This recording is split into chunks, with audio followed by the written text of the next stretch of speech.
too would like to begin by acknowledging the traditional owners of the land on which we meet, even though I'm only meeting virtually, and you're all lucky enough to meet in person. But I'd like to pay my respects to the elders past, present and emerging. Ena mana, ena reo, none paimonga whakahi I uropi aho, painoa ki ngā puna kōrero e rere nei, mai uta ki tai ngā reira ki ngā kōrero o te waipunamu mātou e noho ana, tēnā mongo, tēnā awa, tēnā koto, ko Helen Farley tōku ingoa. Nō reira, tēnā koto, tēnā koto, tēnā koto katoa. So it's just introducing myself in Te Reo Māori, letting you know that I'm from the decidedly not very exotic hills and mountains of Europe where the rivers flow through to the sea, and that I now live on the South Island of New Zealand, the ancient land of the South Island of New Zealand. And so today I'm going to speak on behalf of James, Mehigan and myself about art as resistance in Aotearoa New Zealand prisons. If my phone would stop beeping, that would be good. And I only came to the University of Canterbury in July this year. Before that, I spent 4 years with Aotearoa, the Department of Corrections in New Zealand. And so I'm coming at it from both points of view. I'm looking at it from the outside, but also bringing to it something from the inside as well. And I'm just going to give you fair warning that this is a long and winding road, that we're going to cover some turf today, and we've got to cover all of that turf in 15 minutes. So I hope I don't lose too many of you along the way. And of course, I'm happy to answer any questions or address any comments, probably when we finish, I guess. So let's start with this photo. This was from a recent production of Forum Theatre at the Naya Marsh Theatre at the University of Canterbury in Ōtautahi, Christchurch. The actors had lived experience of the criminal justice system. They had committed various crimes and they had done a number of stints between them. And we saw it performed in a safe and affluent environment with comfy seats and canapes, but it was first performed at the Otago Corrections Facility, and the actors were contained by that facility. And through this performance, we went on a journey and experienced firsthand the frustrations of the actors as they butted up against prejudice, institutional racism, the wrong end of people's assumptions, and we saw some of those assumptions on display on this evening. This was what someone faced when they were released from prison. And though numerous complaints, letters were written by those guests of the state, ombudsman's reports are filed, angst verbalised to corrections officers and case managers, these protests have little impact, and the mechanisms of the prison industrial complex march on. For on this night, and through this play, in the context of Forum Theatre, we heard the protest and the resistance. Outsiders were invited into the Otago Corrections Facility as part of the Dunedin Fringe Festival. And did it affect change? Well, maybe not immediately, but perhaps people would pause as they listened to our politicians talking about being tough on crime, and maybe for the first time we will understand the implications of that, and resistance finds a wider audience and a different audience. And we're right in the middle of this at the moment. We've got a year to the election in Aotearoa, New Zealand, and that tough on crime rhetoric is been wheeled out. So the Happy Youth Theatre Company is a dream of Ruth Caraway. She knows about resistance and how without expression it finds ways and means of screwing things up. She's had lots of experience as an actor. We're also working in various roles with people in prison.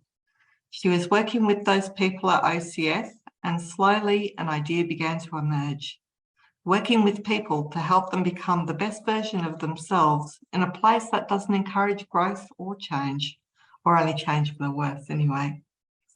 And helping people express resistance, providing an outlet that is not damaging, that won't see their sentences prolonged, won't see people damaged. This is what can happen.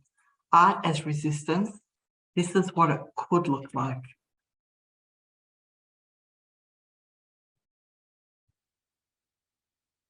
So let me tell you about Arapatama Aotearoa. Blah, blah, blah. That's what it's all about. 18 prisons, 17 public and 1 private, operated by Serco. I was going to say the notorious Serco. And the prison population has just tipped to 8,000 after reaching a high of 10,000 and a low of 7. And they have a strategy unevenly implemented called Hokairangi, and with the stated aim of reducing Māori reoffending in our prisons and Māori overrepresentation in our prisons, humanising and healing. That's what the rhetoric's all about. But people have shuffled the deck chairs. Its application has been poorly distributed. Take what we do and shuffle it around and rearrange it and see. See, we already do most of this stuff. Has anyone noticed the difference, particularly those people in prison? I'm not sure that they have. And so we are here. What do we do with this?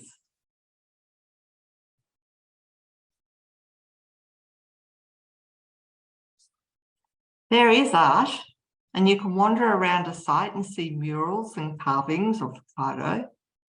Aspirations are writ large, giant trees, soaring birds, smiling faces, bright colours and intricate designs loaded with meaning, but the right kind of meaning. Art as aspiration, probably not as resistance.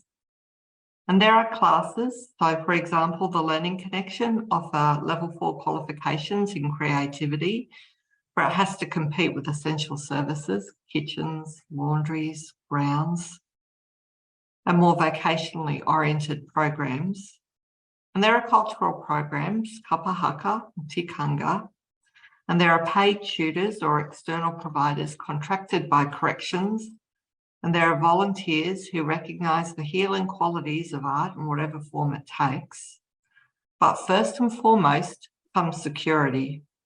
And what that entails differs from region to region, prison to prison, unit to unit, person to person. And decisions around what compromises security can be quite arbitrary.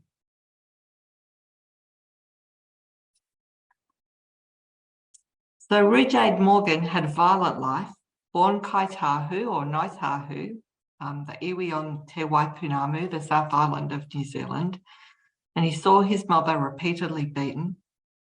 He lived in the shadow of gangs, specifically the mongrel mob, and he tried to keep his siblings safe, sang them nursery rhymes while the violence happened all around them. And Jade recounts how his mum's boyfriend made him sit in a corner with the dogs, and he had to wear a big collar. He didn't have a dog bowl, but he had a green cat bowl, and he was not allowed to use his hands to eat. He had to eat like a dog. He had to bark to get attention from the adults, and he learned dog behaviour. It seemed like months. It might have been weeks. And growing up in a chaotic world, he believed it was not safe or good to be Māori. But like many Māori, he ended up going to prison. 54% of Aotearoa's prison population is Māori, and they only make up 15% of the general population. Now Jade is out and he's back in, this time working with people in prison, helping them to engage with their culture, and his superpower is transparency. He is open about his criminal past and the time he's done inside and what made him change and what led him down this path. So in a place that, in spite of the rhetoric, is institutionally racist, Jade now teaches his Te Hōkai Maneo Te Puna program, the glowing footsteps of our ancestors at Otago Corrections Facility, and as an academic at Otago Polytechnic. Embracing a Māori identity is an act of defiance. It is an act of resistance. Yeah, it's an act of homecoming. And over the 8 weeks of the program, the Menla Tikanga, Kapahaka, Waiato, Whai Kororo demonstrations, Maiputu, Tiroko. And on the final day, there are demonstrations a presentation of certificates and speeches. As Jade recounts, Te Hokai Manea Te Puna is about giving the men hope, guiding them out of the dark and into the light through Te Ao Māori. One prisoner at OCF, who has been doing Jade's program for a year, has been in and out of prison for over 28 years. As he tells, "I'm from up north. My life was gangs. I never would have guessed that I would have to go so far from home to find myself. Māoritanga," he says, has helped him understand where I am in the world, who I am in the world, that he comes from a bigger world than just himself.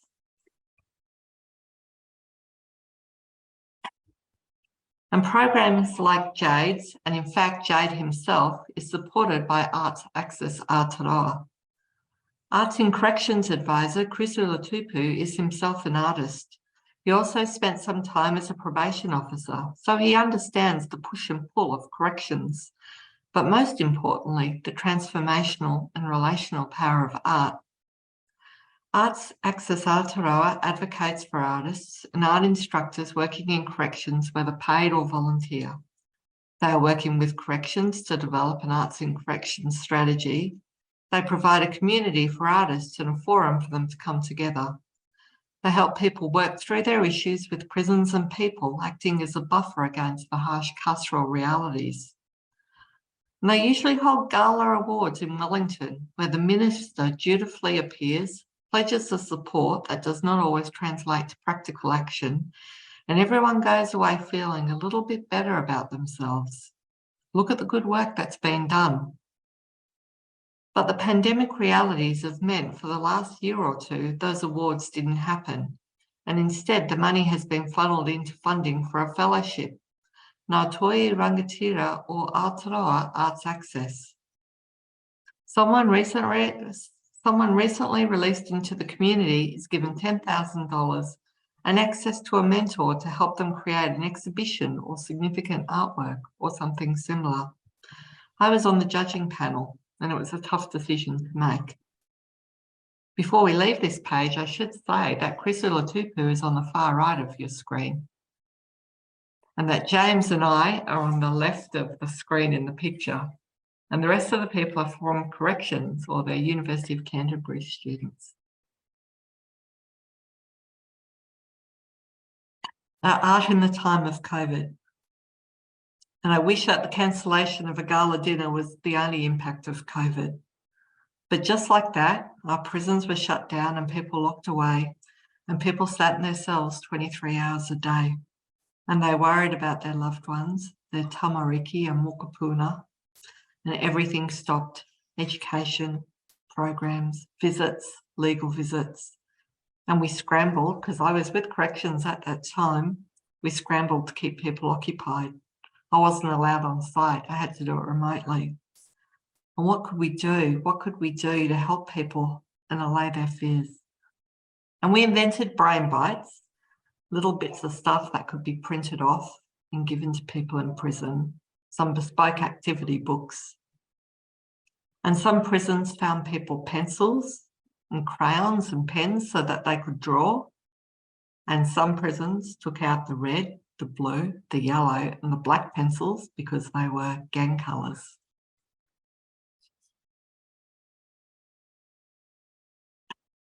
So let's get people drawing and writing, if only in green and brown, and let's help people find voice for their fears and frustrations. Let them talk of resistance and niggly annoyances, of genocide and colonisation, of gangs and whānau, and we'll pick the best and we'll make a book. And the great thing about art is that it meets you where you are. You don't have to be good. You don't need much in the way of equipment, just you, pen and a piece of paper. Project Oaha was to give voice to those without voice, and it could be a poem, a story, a drawing, a painting, a crocheted teddy bear or a knitted scarf, a sculpture, and we had all of those, some 250 or 300 entries from around the country. And we had a healthy number of Jacinda Ardern pictures, just like this one, and people grateful for her response for keeping Aotearoa safe. But a heavy-handed and misguided corrections approach meant that many were disqualified because of the resemblance of their pictures to gang regalia. But what does someone draw if not something from their own experience? Disqualified because the artists were critical of a system, not of their making, and resistance was punished. And are we back to normal yet? No.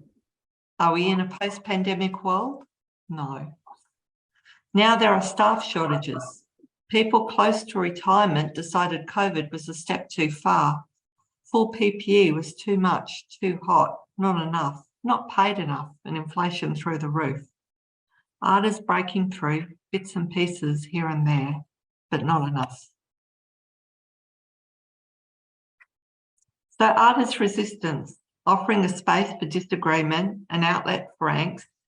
A safe place to be is unevenly distributed across our Aotearoa. Rules, regulations, assumptions make sure of that. And perhaps it finds its most complete expression in prison tattoos, not able to be confiscated, torn up or put away. But that might be a topic for the next conference. So I think I've probably pretty well finished my 15 minutes. Thanks, So thank you everyone for listening to me. Thank you. We'll probably leave questions until the end. If you want to stick around, Helen, then. Yep, absolutely, Dwayne. Thank you.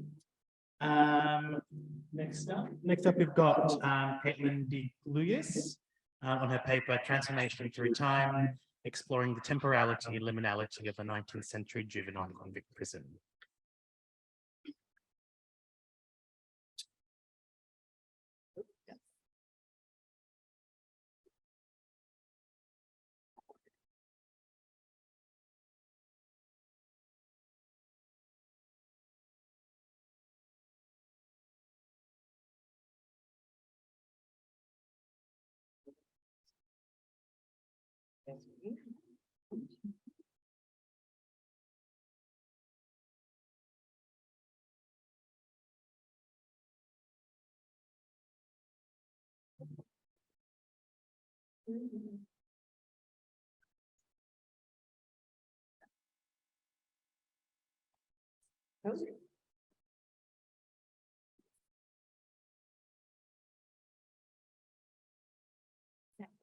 Thanks, everyone. My name is Cate O'Neill. I would firstly like to acknowledge and pay my respects to the First Nations peoples whose land I work, the Anwan people, and the land on which this research is based, the Aotearoa people. Today, I will be discussing the archaeology of Point Pua, a training and reform institution for juvenile convicts that operated between 1834 and 1849. Transportation of British convicts to Australia included a significant number of convicted juveniles. Approximately 13,000 were between 9 and 16 years old when they were sent to Australia. They were usually tried in Britain and sentenced for between 7 years and life, although 7 years sentences were the most common for young convicts. They frequently spent time amongst adult criminals and were treated as such. They were placed with adults in hulks and prisons in Britain, awaiting transportation on the long voyage to Australia, and when they were assigned to public or private work in Van Diemen's Land or New South Wales. Although they were required to work, children were not well suited to the generally harsh conditions of colonial labour. The number of young prisoners within the government system waiting to be assigned grew over time, and new management strategies were required. Thus began Australia's carceral journey in managing juveniles as a separate class of criminals. The first of these institutions was Carter's Barracks, which opened in 1820 in New South Wales. In Van Diemen's Land, attempts were made to train convict boys at the penal settlements of Macquarie Harbour and at Port Arthur before Point Pua was established. So today I'll be speaking about the last and most intentional of these, Point Pua. It's located on the Tasman Peninsula, right at the bottom of Australia, in what is now Tasmania, and is across the harbour from Port Arthur Penal Settlement. As an archaeologist, my methods have involved examining the unusually vast documentary record of this carceral landscape, as well as examining the physical remains of the institution now in the Bushy Peninsula, with the help of GIS, LiDAR data, and archaeological survey. Young convicts were usually assigned to Point Poor on arrival in Van Diemen's Land and stayed there until they were considered able to work alongside adults, a process which took a number of years. Overseers taught them one of a range of trades, including sawing, carpentry, tailoring, shoemaking, quarrying, and brickmaking. They also worked to sustain the settlement, cultivating the surrounding land with vegetables, and performing a range of other domestic and industry-based labouring tasks. The site primarily included workshops at the northern end, barracks, solitary cells in a jail for punishing boys who were reconvicted while at Point Poor, and a chapel and school. This research focuses on the transformative process designed by administrators, which was founded on contemporary ideology of juvenile delinquency and reform. I argue their methods were overtly liminal, including periods of separation, transformation, and reintegration of each inmate. Liminality describes a rite of passage where a process of transformation is underway. Point Poor's juvenile occupants meant the site's carceral goals were first to protect and separate young convicts from adults. This form of care was specifically designed to avoid influence from criminal adults perceived as contaminating their young minds. Second, to create a young adult worker that would be valuable to the colony. Convictism formed part of a colonization strategy, a coerced workforce shipped to destructively change the Australian landscape and its first peoples to fit European ideals. The prison aimed to release adolescents as trained workers right as they approached their most productive age of early adulthood. And lastly, to maintain gender, race, and class status. Only those considered worthy of reform were sent there. These were the white males, young female convicts, and First Nations youths were not provided with specialised training facilities. Point Poor functioned as a place to separate and isolate selected young convicts from other influences. The landscape was, and still is, very remote, being separated on three sides by water and with a military-guarded boundary at its southern extent. I'm arguing that the transformation of juvenile criminals at Point Poor was a rite of passage. The ideology of juvenile reform at the time had four pillars: education, religion, labour, and punishment. There is evidence that the administrators shaped the site to symbolically enforce the authority and importance of God, staff, work, and education.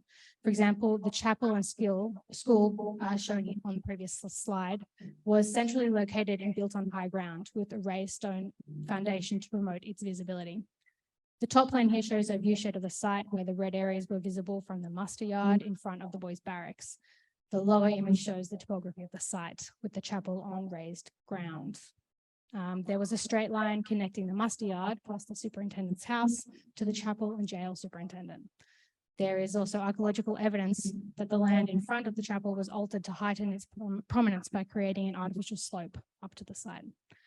The jail was built on a raised platform, possibly to ensure visibility across the landscape. Upon leaving the gates of the jail, the boys would have been able to see both the chapel and workshops in front of them, guiding them to perceived transformative agendas of work and religion. There is also clear evidence that the site focused heavily on labour as a reformative strategy. While beginning with a modest two trades, carpentry and shoemaking, by 1844, 10 years after its establishment, the institution maintained a complex industry employing many boys over a dozen trades. This was centred around the workshops, but also included a huge number of boys performing labour elsewhere across the site. Point Poor was clearly focused on the future value of convicts as colonial workers. As described by an administrator, Point Poor's value was as bestowed upon the boys by instruction and on the public by the number of mechanics having been made available. This is supported by the trades chosen by administrators to be taught at the site. The most common manufacturers and trades in Van Diemen's Land for 1848 were shoemakers, butchers, blacksmiths, tailors, and boat builders. There is a strong correlation between this list and the trades taught at Point Poor, although the numbers in each trade varied considerably.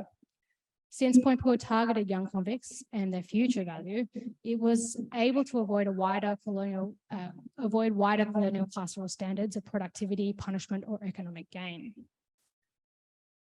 Returning to the liminal journey, boys were considered transformed when they were deemed able to re-enter society as autonomous workers. This graph shows how boys departed from the site. Most boys were reintegrated into colonial society as workers by being assigned for private labour, put into the government workforce, or sent to a juvenile hiring depot known as Newtown Farm. A small number were deemed unable to be reformed and entered adult punitive institutions. And the remainder either died, were sent to hospital, or left the site as free. So from the surface, Point Pua appears to be relatively successful in its liminal transformation, since a large number of boys joined the workforce at the end of their time there. Yet Point Pua was decidedly under-resourced, haphazard, and arguably unsuccessful in its reformation of young convicts into skilled workers or autonomous adults. Poor quality transformative methods occurred for a number of reasons, including being under-resourced. Materials and resources for education, labour and victualling were frequently lacking. Being overcrowded, Point Pua struggled with adequately clothing, feeding and accommodating a growing inmate population. The products were made were often poor quality and the rate of production was much slower, meaning inmates were not learning the skills for life outside of the prison. The classification and separation of inmates was incomplete, variable, and failed to isolate the prisoner population. And punishments and rewards were variable and failed to induce wanted behaviours. And the site failed to control the movements and actions of the boys. One of the most visible ways under-resourcing occurred at the site was its focus on self-sufficiency. The blacksmiths made the nails for the boat builders and the barrel hoops for the coopers. The carpenters built shoemakers' clamps, and the stonemasons built grinding stones for the blacksmiths. The vast majority of everyday items at use at the settlement, such as their clothes, shoes, carts, barrows, tools, eating utensils, water tanks, and furniture, were all made by the boys. While there were perceived moral advantages to self-sufficiency, it likely primarily served as an economizing strategy. For example, archaeological evidence suggests that a siltstone quarry was established along the eastern cliffs of Point Pua on a rocky flat outcrop. And where oval-shaped extraction holes are carved on the rock. The selection of this quarry is unusual because siltstone is not a common building material, being weak along its laminations and difficult to shape. Instead of using a nearby sandstone quarry, where adult convicts cut stone for use at Port Arthur, administrators chose to quarry this site, and subsequently utilised siltstone as a dominant building material across the settlement. This would probably have given the buildings less structural integrity and visual dominance, since the stone could not be cut squarely. While this quarry kept juveniles from associating with adults elsewhere and allowed a short commute for the boys to their quarry site, a key reason for utilising this poor quality resource was likely to minimise waste.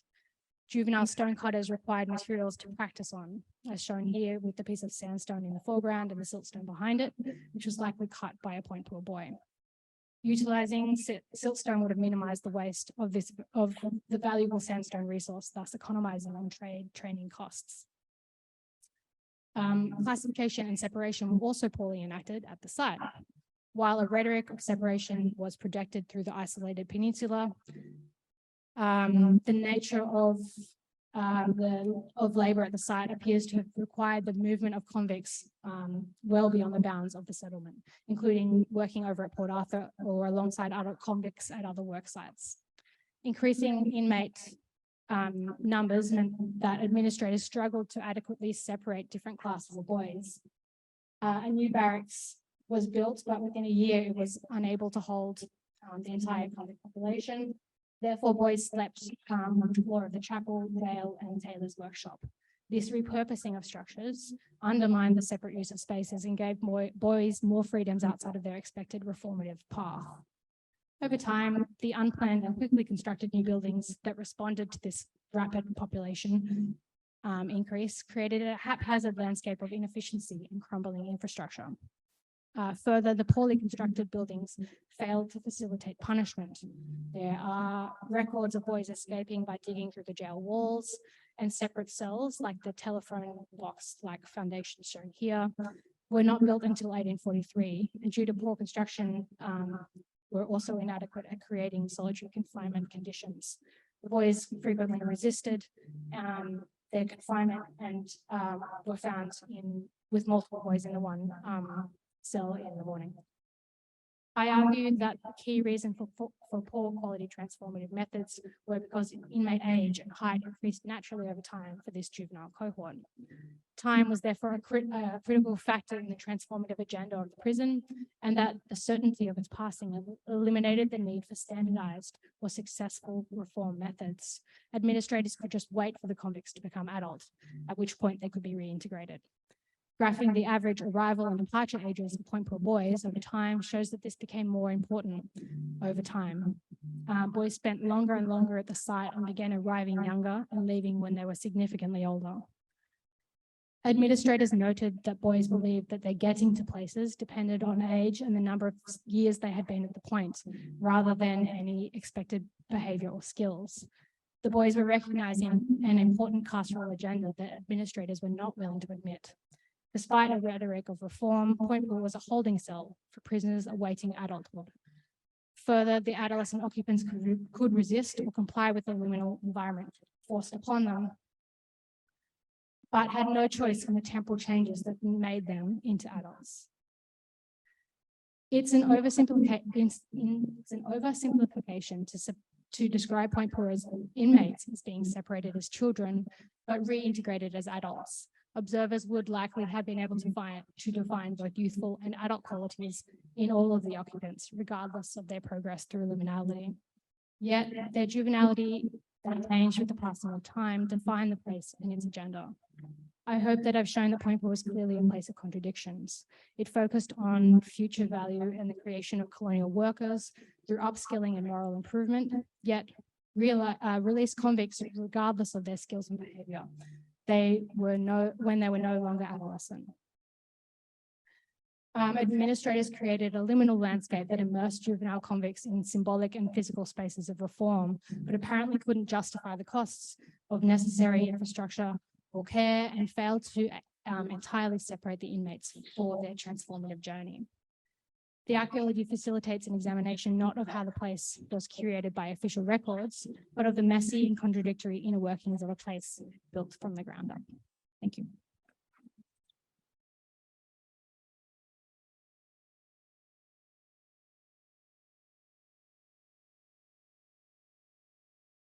Thank you very much. Take a quick 1 minute break because there's some IT issues with online. They can't see it, so we'll just get one of the IT people to come over and We might fix that. I'll try and see what we can do. Yeah. And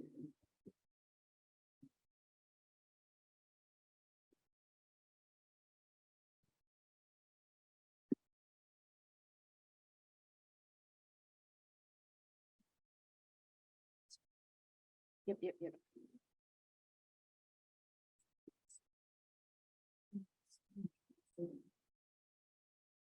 Yeah, I know that it went out and yeah. Oh, did it? Right, hang on. Let me say because that's I'm looking at it separate. Yeah. Cool. All right. Don't need to call Hallmark. Next up, we've got Cate O'Neill and Constance Thurley-Hart presenting their paper on mapping sites of care and confinement of children and young people in Australia.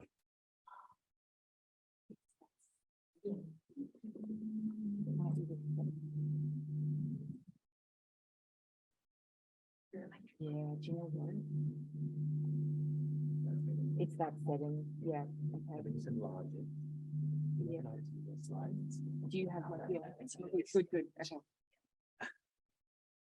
That seems to be the present setting because it doesn't show up. So just have to move slide by slide. Is that okay? Sorry. Yeah, just. Oh, I'm not sure if the animation. it should hopefully it should. Sorry, guys. That's not.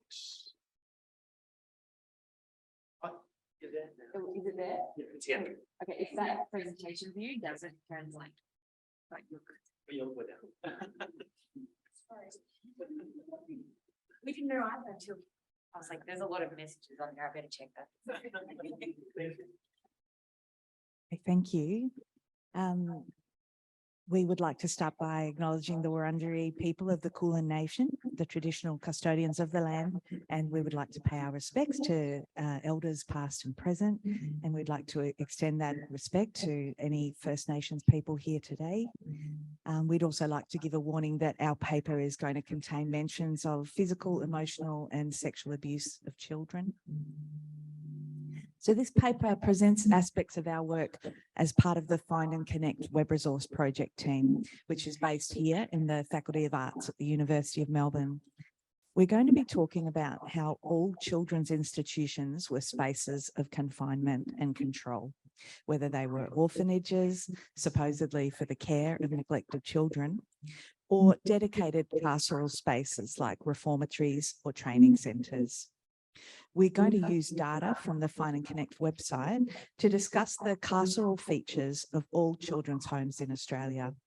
And we're also going to show you a relatively new feature of the website, a digital map that shows the historical development and extent of the child welfare system in Australia, as well as the repurposing of these former carceral sites.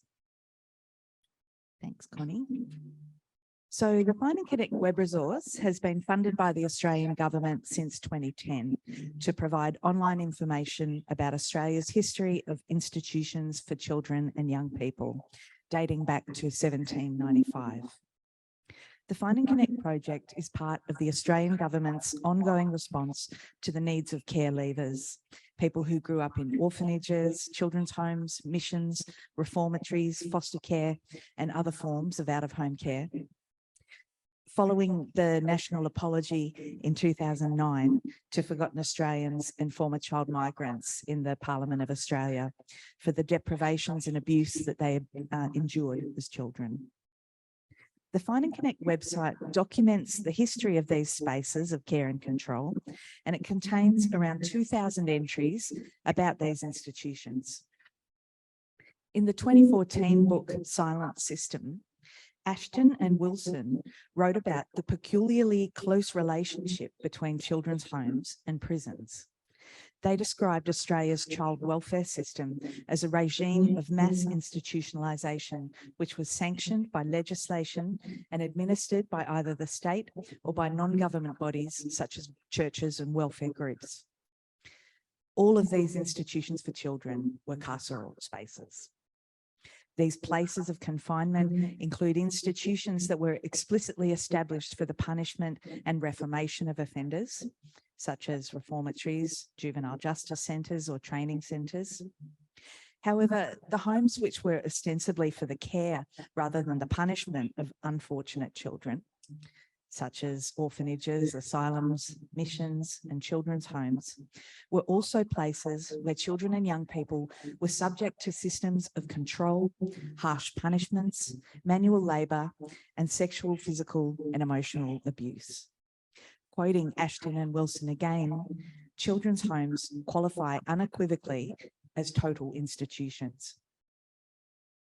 The various child welfare acts that were enacted in Australian colonies from 1820 onwards made a distinction between neglected and criminal children. By the middle of the 19th century, it was also recognised that young offenders should receive different treatment from adult offenders. But in actuality, the lines between neglected and criminal children were blurred from the outset. Starting from the earliest orphan asylums and industrial schools, these institutions housed children from a wide variety of circumstances, and the system shifted children around in multiple placements between different institutions for reasons that had little to do with the child's individual needs.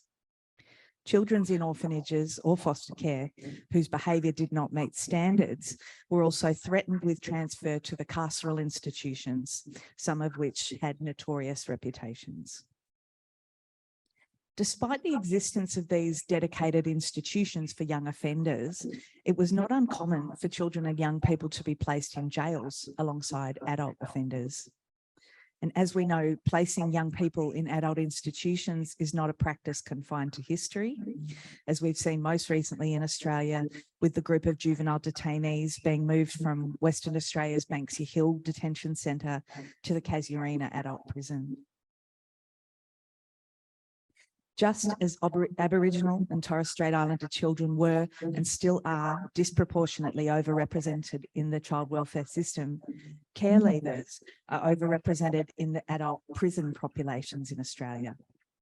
This issue is receiving public attention currently in Victoria, with the Uruk Justice Commission undertaking a truth-telling process about the historical and ongoing injustices caused by the child protection and juvenile justice systems here in Victoria. Carceral language is a strong feature of child welfare records. Children in orphanages were referred to as inmates. To enter the system, children were committed to an institution after having been charged before the courts, charged with being neglected, with having no visible means of a place of abode, of being in moral danger. Until 1989, it was standard practice for children removed from their families to have a criminal record, providing further evidence that the state did not distinguish between criminality and child protection. In Victoria, a successful campaign by the Criminal Record Discrimination Project recently resulted in these criminal records being expunged for people who were separated from their families and placed in state care. From the colonial period right up to the present day, it's a fact that the maltreatment of a child dramatically increases the likelihood that they'll be involved with the juvenile justice system. Placement of children in children's homes and orphanages did not mitigate this risk, but exacerbated it. Many children in reformatories or training schools for criminal or wayward children were not placed there from their family homes, but rather had been transferred there from the children's homes and orphanages where they'd spent much of their childhood. The child welfare system acted and continues to act as a pipeline to the youth justice and adult justice systems. At this point, I'll hand over to Connie, who's going to talk some more about these carceral spaces for children and about the Find and Connect map of children's homes. Thanks, Connie.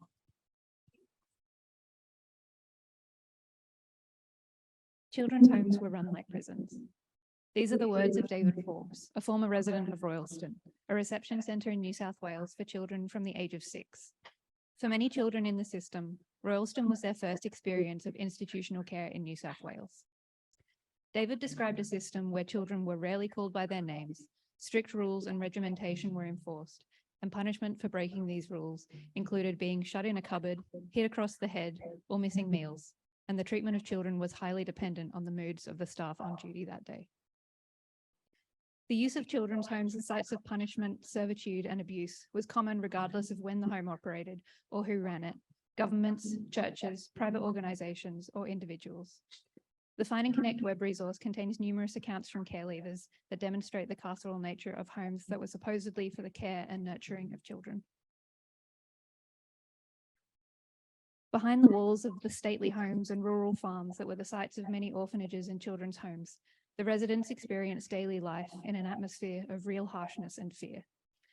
Children of all ages were subject to harsh punishments for perceived disobedience, such as performing grueling manual labour, being confined in isolation rooms, physical restraint, deprivation of sleep or food, and various forms of emotional, physical, and sexual abuse.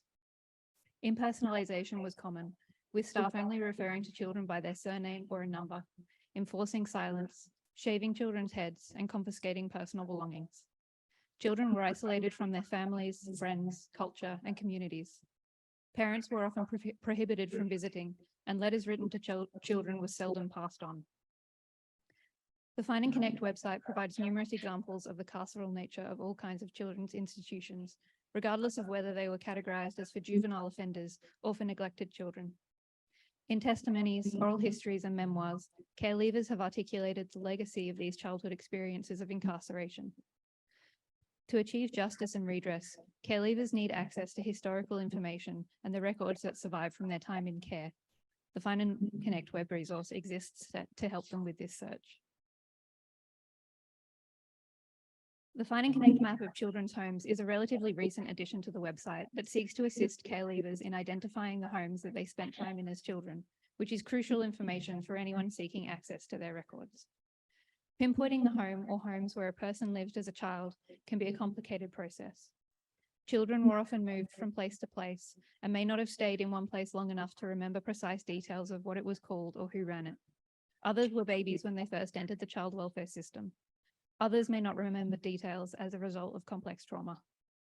However, even when they don't remember the name of the home, they might remember the rough area the home was located in, or physical features in the landscape that will help them identify the home on a map.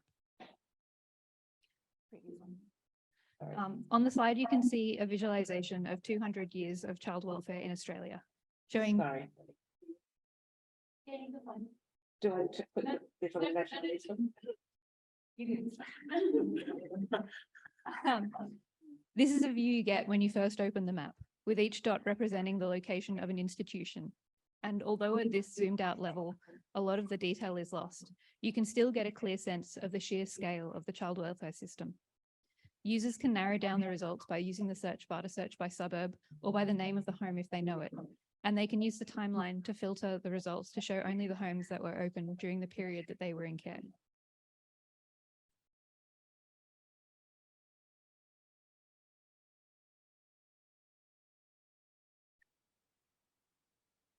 This is a view of the map zoomed in to our location here at the University of Melbourne. In this view, you can see the 30 homes and institutions that were located just within our immediate area, demonstrating just how prevalent the system was. The slide also shows some of the basic information that can be seen when you click on a location marker. In this instance, showing information about the Royal Park Industrial School, later known as Turana, and now the Parkville Youth Justice Precinct, which has been used for the placement and incarceration of children since 1875. The map is a user-friendly way for people to find the homes where they lived as children. It provides a clear visual demonstration of the scope and extent of the system of children's institutions all over Australia, and how the growth of this system over 200 years mirrored the patterns of colonisation and development. Playing on the slide now is an animation of the map's timeline feature, showing this growth through time. As well as helping care leavers to find their information more easily, the map offers new opportunities for people to engage with the history of children's institutions. It has provided us with new insights about the data on Find and Connect, and enabled us to connect the history of confinement of children with current issues facing care leavers today in new ways. One area of care leaver advocacy is around aged care and this community's particular needs as they age. We knew anecdotally that some former children's homes were now being used as aged care facilities. The process of creating the map enabled us to identify at least 70 children's institutions that have been converted to aged care, sometimes still using the same name as the children's home, or in the control of the same organisations that ran them. Aged care facilities, like children's institutions, can involve strictures on people's choice, control, and independence. It's not difficult to understand the fear that many care leavers have at the thought of finding themselves once again confined in such a place at the end of their lives.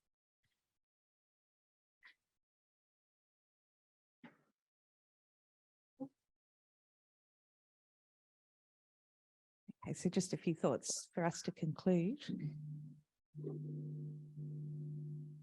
The Find and Connect map has proven to be a useful tool for care leavers, helping them with processes of recollection and providing a tangible validation of their memories and their stories, particularly when there's no longer a physical trace of the building.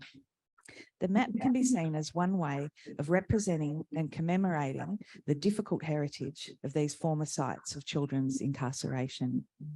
CLAN, the peak body for care leavers in Australasia, have spoken about the importance of recognising and memorialising these sites of children's confinement, particularly when the buildings have been demolished, as well as memorialising the individual stories of the children who lived there. The map plays a role in acknowledging this aspect of our past, one that was forgotten, hidden, or sanitised for too many years, and ensuring that this knowledge is not lost to current and future generations. The Find and Connect map is a powerful visual representation of the extent and reach of the so-called child welfare system in Australia.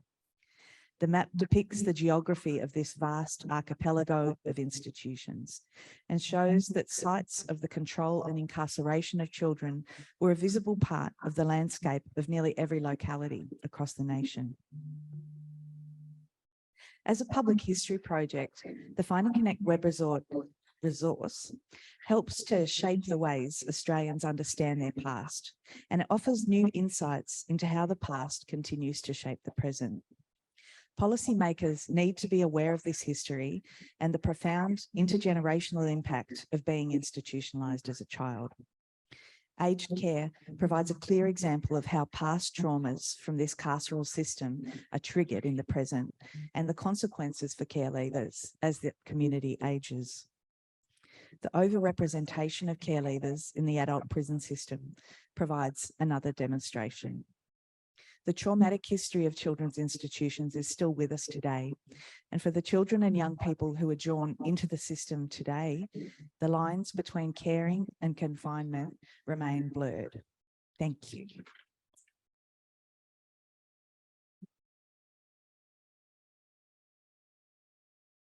Thank you, Claire and Kate.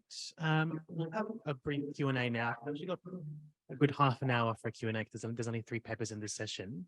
If you're online, you might want to switch your camera on and type away your question. But in the meantime, is there any questions from the room? I have something. Perfect. Helen's still with us. Helen, are you still with us? Yes, I am. I just lost my cursor again, but I am here. Army has a question here. My name's Tami. I'm from La Trobe University, but to everybody who spoke today, it sits very heavy. I think it's amazing working in that youth space. As a mother, it distresses me a lot to hear how we treat our children. So thank you for all the hard work. Helen, I'm interested in the theatre performance that you spoke of. Is this an ongoing initiative? As much as anything is ongoing at the moment, a lot of our prisons are still in kind of semi-lockdown, and that's the case also in Australia, I know, as well. And so it is ongoing in as far as it is able to. So what's new now is that it's also happening outside of the prisons. Some of those people who I talked about are now out of prison and they're no longer under the supervision of Aotearoa. And so what's happening inside the prison now is also happening on the outside as well. But yes, it is still happening at Otago Corrections Facility.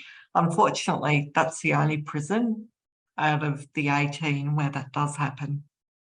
And even, like I said, at the moment, it's not even happening there because of lockdowns. If I wanted to know a little bit more about that program, is there anywhere that I can go to find out a little bit more? Oh, yes, there is. There's their website. It's called the Happy Youth Theatre Company.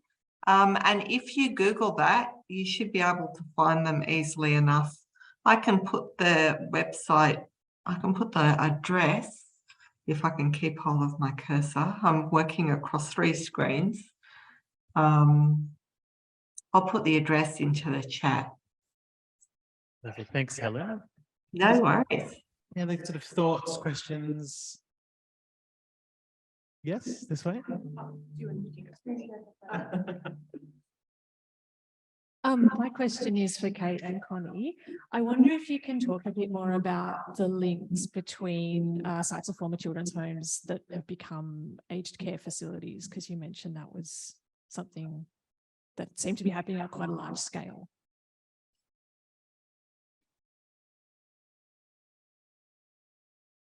Thank you. Thank you, Kirsten. Kirsten is our manager, by the way. It's trying to be anonymous. Your colour's blown. Yeah, we could talk a lot about the repurposing of these homes as aged care. And one thing, I mean, Connie referred to, we found anecdotally, lots of care leaders had talked about, this repurposing of sites, and that idea of being reinstitutionalized in old age could actually mean being in the very same institution where you'd been as a child. Some of the biggest providers of aged care facilities in Australia are the same organisations that used to be the big providers of institutional children's homes, like the Salvation Army, Catholic and Anglican churches. There are some sites like Nazareth House, which is in Camberwell in Victoria, in Melbourne. When it was a children's home, it began as an aged care home run by the Sisters of Nazareth. Then they started to take in children as well. They brought in some female child migrants as well from Britain after World War II. So the children lived in the institution alongside the older residents, and the children worked. They provided labour to run the aged care at Nazareth House. And that institution remains as aged care today, and it's still called Nazareth House. The Salvation Army has got a number of homes. There's one in Tasmania called Barrington Aged Care, which was Barrington Boys Home. It's really, it was very, very, a very marked sort of conclusion that came out of the research that Connie did to convert the text that we had on Find and Connect into GIS coordinates and mapping it all. And even when the buildings have been knocked down and replaced with, units for aged care, often the different wings of the aged care facility are named after former superintendents, or named after, they take the name of what the children's home was called. So, I mean, you can only imagine aged care can be such a traumatic experience for people anyway.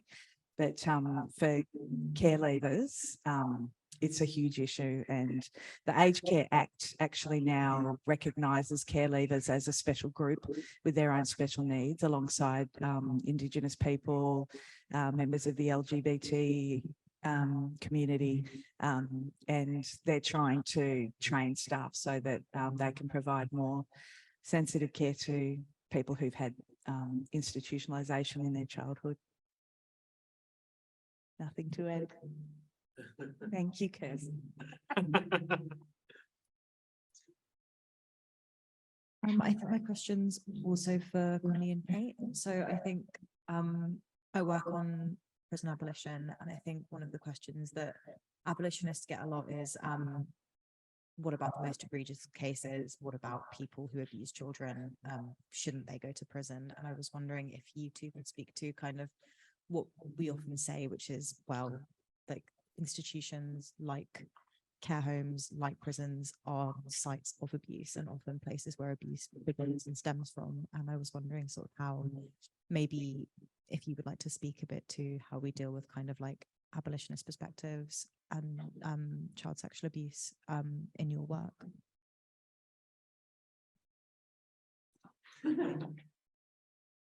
That is also something that I've been thinking about a lot today and from yesterday when the conversation was started. It's hard for me to get my head around as well. From a care leaver perspective, there's quite a sort of diverse opinion in the community when it comes to discussion of reuses of the spaces that held children's institutions. Some care leavers are really upset when a building is demolished. Some celebrate the fact. Some don't really care either way, as long as they don't have to see it and go back there. So it's hard to sort of, there isn't an answer, because the community is very diverse in their experiences and how they feel about certain places and the impacts that they have on them. I've just come to the end of my ramble. Kate, do you have anything to add? Yeah, that's a really great question. And particularly in the plenary this morning, I was sitting and thinking about how, what about what do we do with the perpetrators of child sexual abuse? And this justice system that led to such terrible experiences for so many children is the same system that they're dependent on to get justice for perpetrators these days. I don't have any answer to it at all, but it's been really thought-provoking being at this conference, and yeah, thinking about the issue of abolition alongside issues of justice. Yeah, I have absolutely no easy answers for it. It's a great question though. Was there any other final questions or comments? And I'm looking at you. In relation to this session, we've got a lot of time. And is there any online? No. No? I think it's a question or a comment.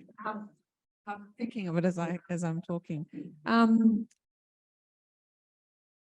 So I have this sense in a lot of my own work that it's easier to shift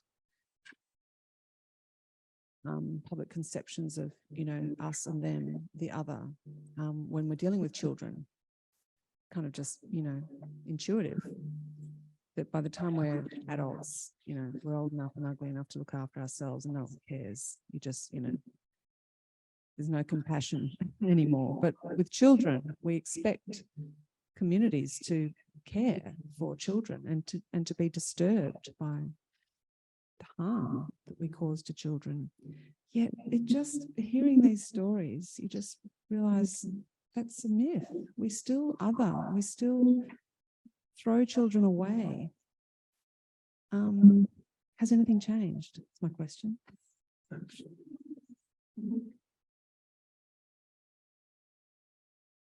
Ask the question. Can I add to that, my question? Sorry, this is going to sound really awkward, but I realized that my question was very similar. So my question to follow on from Di was, how do we change the narrative now? How do we actually start engaging that conversation with information like this, and also, Caitlin, with your own information? Big question. Sorry, fix it.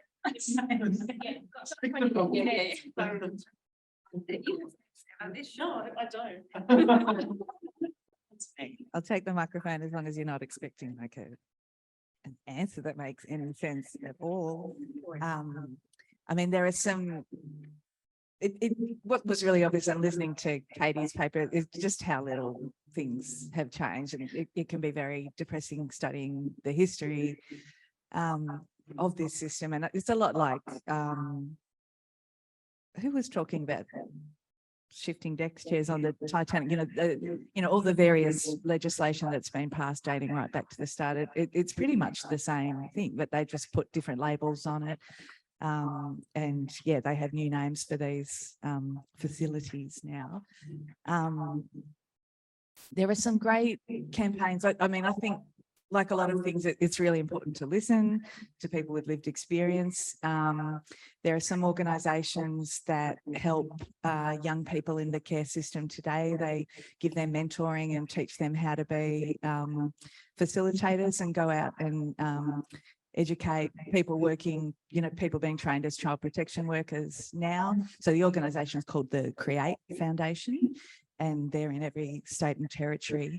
And they do a lot of work to make sure that young people are represented on committees, that they, just raising awareness and, actually listening to the voices of these people today. But yeah, on the whole, we just keep hearing the same old stories from no matter what inquiries, where they're taking place. It's a very, very long history, and there's not a lot of change.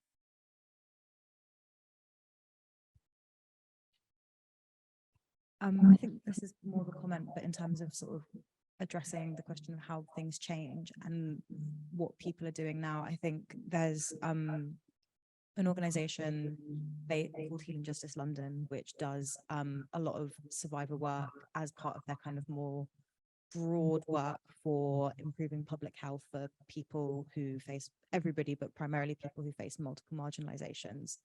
And a big part of why that organisation started was because it was some of the founders were doing a lot of youth work, and then through the youth work they were doing, especially with like young racialized women from working class communities, they found themselves continuously doing survival work, working with people who'd survived multiple forms of sexual abuse or domestic violence. And something that they've been looking at in an organization that they've been collaborating with is an organization called Generation 5, run by Stacey Haynes, or founded by Stacey Haynes, which is founded in the Appalachia in the United States, and they're working on ending child sexual abuse within 5 generations. And the way that they the way that they're approaching that is through transformative justice and somatics of care. So the issue of child sexual abuse in that area is particularly prevalent, and it's often intergenerational and identified as a product of intergenerational family harm. So thinking about how you end those cycles through transformative justice. So rather than incarcerating people or taking children from their families and putting them into other systems of harm, working out how we come together to end harm. But I think it's still a difficult process, and it's still something that we're all learning. Yeah, just wanted to add that that's a good example of change. Yeah, this is just now a discussion session, right? So just, I guess, to add on to the original sort of reflection, I think part of the issue is a lot of the stuff, certainly that came out of, say, the Forgotten Australians inquiry, bringing them home, all those inquiries, is that now those issues are seen of an issue of the past. And it's not it hasn't been well connected, I don't think, through, campaigns, publicity, etc., to the child protection system now. And so, and even, for example, like Find and Connect supports people who are in care between 1920 and 1989. So if you left care in the 1990s, you're not eligible for the Find and Connect services. And so that's a cohort that the government sort of created, I guess.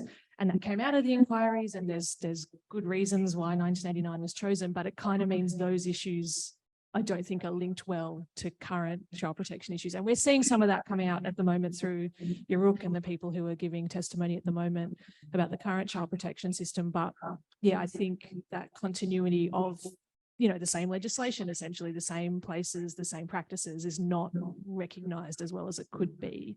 And I think that doesn't help. Well, seeing as we're now having a discussion and doing some storytelling, and maybe I'll share a short story of mine. So I was incarcerated twice in 2 different jurisdictions, because once wasn't enough. I had to do the tour of prisons in both South Australia and Victoria. Why not? Anyway, the most recent time I was incarcerated, which was between 2019 and 2021, last year. I worked as a peer educator at Ravenhall Correctional Centre. And as part of my job, it was to help people transition into the prison community, because some people don't know how to transition into a prison community. You don't learn that at school, apparently. So anyway, and as part of that role, I was in charge of looking at the mental health acute unit. So it's a separate area at Ravenhall. It's the only one of its kind here. But as part of that mandate, they're allowed to house children under the age of 18. I think it's 16 and 17. So anyway, one day I went into Morocco, then the name of the unit, and I was told there was a new person in that has been moved over from Parkville. I was like, okay, this should be fun. And I entered the specialist unit, and the young person wouldn't talk to me. And I was like, well, why would you? You don't know me. That doesn't make sense. Why would you talk to me, right? Anyway, throughout the course of the next 4 to 6 weeks, I'd visit this young person twice a week, and she would not talk to me. He would not talk to me the entire time. But what she did the entire time was I would sit next to him, I'd sit next to him, and he would just draw. And I didn't really understand why he was drawing. I didn't really understand what he was drawing. And finally, in the 7th week, there was breakthrough. And I asked him, and I said, why do you keep drawing? What's the purpose of this? Like, where does this go to? Because every time I come into the unit, there's a new drawing. And I was like, where does, like, I don't see it in your room. Like, where does it go? And he goes, I know your name. I said, oh, that's good. I've been coming here for the last 2 months. I'm glad you do know my name. And he says, my dad is in this prison. I said, oh, okay. I had no idea. He says, but I'm not allowed to see him because I'm apparently too dumb to see him. And I went, what do you mean you're too dumb? And he says, well, all the officers here tell me that I'm dumb and that I am not good enough to go into mainstream, that I belong in this space. And he told me that a few months before he was moved to Ravenhall, there was an article written about his dad in Herald Sun. And so all the art that he's been drawing for the last 2 or 3 months, he actually packaged away and sent off to the author of that article, Robert Shapiro. And for him, that was his way of consoling what was going on in his life. And it was his way of expressing. And I said, well, why don't you write? He goes, well, because I'm told that I'm dumb. I don't think I can write. So I draw. And so I think there's a really great example here of how art is in some ways therapeutic, particularly for that young person. Now, I wish I could tell you how he's going, but unfortunately, I'm not allowed inside the prison at the moment, especially Ravenhall. But yeah, I thought I'd share that story of this power of art in allowing people to express themselves. And I think if I can't speak on his behalf, but I would imagine that the drawings that he drew, the text and images that he thought about, that he put into paper, was his way of expressing his frustration, anger, humiliation. But what I do know is to this day, he's still not allowed to see his father, despite the fact that they're in the same complex.